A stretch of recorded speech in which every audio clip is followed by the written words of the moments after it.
95% of the spade bit horse is made with the hackamore. Right?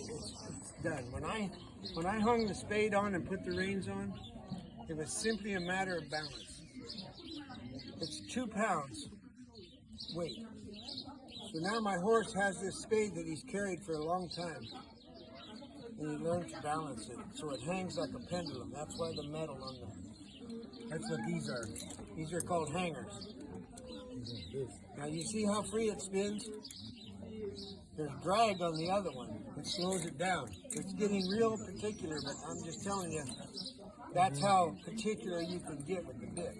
Because like my spade bit horses, when they're done, if they open the mouth, you would see it hanging with daylight on both sides, if the mouthpiece is correct. Now on that note, the mouthpiece, this is what everybody has trouble with. If you look through from the end, you'll see how far back the spoon is. This is quarter horse. If it was straight, almost straight, it would be chinaco. So Spanish, okay. For my horses, this is perfect. For my horses is good? Yep, because you've got a big throat latch. Now a thoroughbred horse, almost straight up. An Arabian horse, straight up almost. Small throat latch, big throat latch. Big throat latch means the head goes like this. That means that if you put a tape measure around it, it would be 3 inches longer than my horse. You know the throat latch, right? And the size of the jaw on the quarter horse, he can't put his head like this. Because it's so big. It's the way they're made. There's nothing wrong with it. That's where these came about. Okay. And just for the sake of knowing, California,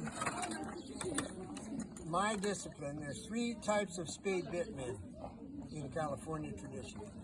One is the mission days, before the white man, before the gringos. Second is after World War II. After World War II, okay. Yeah, excuse me. Second is after World War I. Third is after World War II.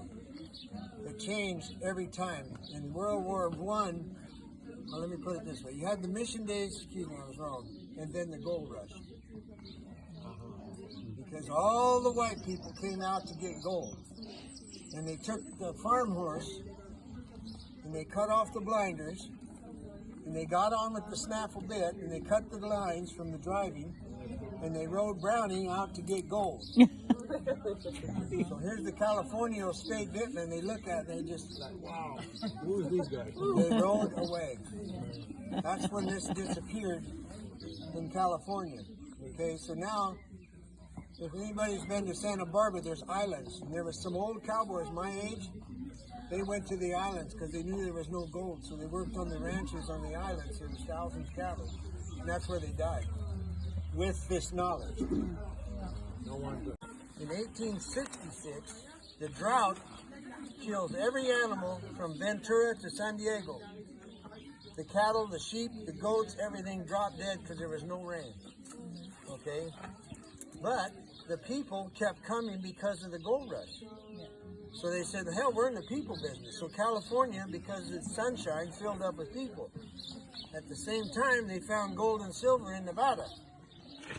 All the money, the smart money, moved their money from California, Palo Alto, San Jose, and they went to Nevada and bought ranches to provide the beef for the Nevada gold rush, just like the California one, right? Okay, so now you have the buckaroo, the Great Basin. The reason, the tradition, everybody thinks in Nevada and buckaroos is because when it moved to Nevada, it was like no people. Nevada's wide open, okay? Very few people. All the people were going to California. So because the ranches were 100, 200 miles from town, the tradition stayed on the ranch from generation to generation because there wasn't a lot of population coming in. There were no horse shows. That's where World War II comes in. The day after this, Normandy, when the war was over, all the GIs went home And they said, I am no way in hell going back to Ohio. I'm staying in California. There's no snow, the sun shines. I can get a loan from the government to go to college, I get a house. That's all you baby. Now I got all this money. So what do? I still want my horse, so we're going to have a horse show. So now they have money to spend and they have start California horse shows. Then the geniuses in Texas and Arizona and New Mexico made the American Quarter Horse Association. That was the final straw for ruining the horse business. That was it. That was in 1949, the year I was born. Doesn't matter. That's a coincidence. The point is, the people in Texas have an entirely different culture and brain and everything, the opposite of the mission. They made the rules for the Quarter Horse Association, the judges. So that's what changed it, and that's why the horses are heads on the ground now, and the reins are so long, and it's everything that makes us sick.